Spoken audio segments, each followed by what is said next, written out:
সাতাশ তারিখে মাননীয় প্রধানমন্ত্রী তারেক রহমান উনি আপনাদের যশোরে এসেছিলেন।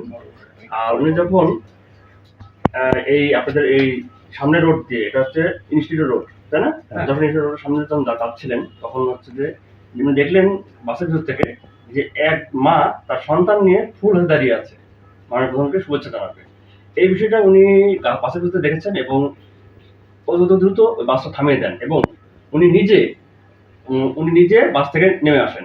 নেমে এসে সেই নীলিমা, মানে যে মা তার সন্তান সহ দাঁড়িয়ে আছে ফুল নিয়ে, সেই মায়ের সাথে সাক্ষাৎ করেন।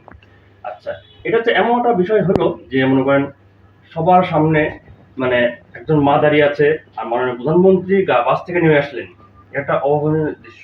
এরকম দৃশ্য খুব বিরল। আর ওনার যে শিশুদের প্রতি যে একটা ভালোবাসা, সেই ভাবটা এখানে প্রকাশ পেয়েছে। আর তার প্রেক্ষিতে উনি যখন ফুল গিফট পেয়েছেন, ঠিক তখন উনি চিন্তা করেছিলেন যে ওনার পক্ষ থেকে একটা বাচ্চার জন্য গিফট পাঠাবেন। আর তার প্রেক্ষিতেই উনি আমাদের তার অতিরিক্ত প্রেস সচিব আতিকুর রহমান ভাইকে নির্দেশ দেন এবং তার নির্দেশে আমরা বিন্দু পরিবার পক্ষ থেকে আজকে আমরা এসেছি সেই নীলিমা আপু এবং তার সন্তানকে দেখার জন্য এবং মাননীয় প্রধানমন্ত্রী তারেক রহমানের পক্ষ থেকে একটা উপহার দেওয়ার জন্য। আর মাননীয় প্রধানমন্ত্রী মূলত খুবই সাধারণ মানুষ এবং উনি সহজ সরলভাবে চলাফেরা করে এবং উনি কখনো মানে কোনো কিছু দেখলে উনি সবসময় আমাদেরকে নির্দেশ দিতেন যে সেখানে ছুটে যাওয়ার জন্য। আর তার প্রেক্ষিতে আজকে আসা, আমরা চাই যে আপনারা সবাই এই বিষয়টা দেখবেন, তুলে ধরবেন, যাতে মাননীয় প্রধানমন্ত্রী যে মানবিক কাজ করে থাকে প্লাস এবং উনি যে মানে অনেক সময় আছে দেখা গেছে আগে পূর্বে যে উনি কোনো রাষ্ট্রপ্রধান কোনো রাস্তায় গেলে কখনো কিন্তু বের হতো না এইভাবে। আর মাননীয় প্রধানমন্ত্রী কখনো কিছু দেখলে উনি বাস থেকে নেমে আসে, এটা তার সহজ সরলভাবে প্রকাশ পায় এবং মানুষের সম্বন্ধে একটা ধারণা, মানে মানুষ যে সাধারণভাবে চলাফেরা করে, এটা একটা উজ্জ্বল দৃষ্টান্ত। এই একটা উদাহরণ আছে।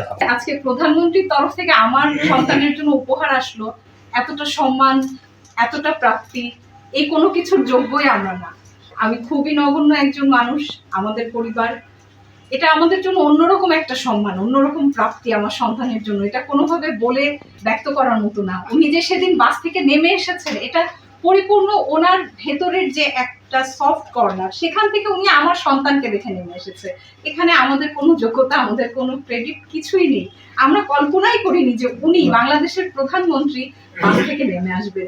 এটা শিশুদের প্রতি ওনার স্নেহ বাৎসল্য, যে ভেতরের যে ব্যাপারটা, ওখান থেকে উনি নেমে এসেছেন, ওনার অনুভূতি থেকে। হয়তো উনি ভালো জানেন, মনে হয়েছে যে এই রোদের মধ্যে ওনাকে এক পলক দেখার জন্য দাঁড়িয়ে আছি বা ওর হাত থেকে ফুলটা নিতে, এমন কোনো কারণে উনি নেমে আসতে পারেন।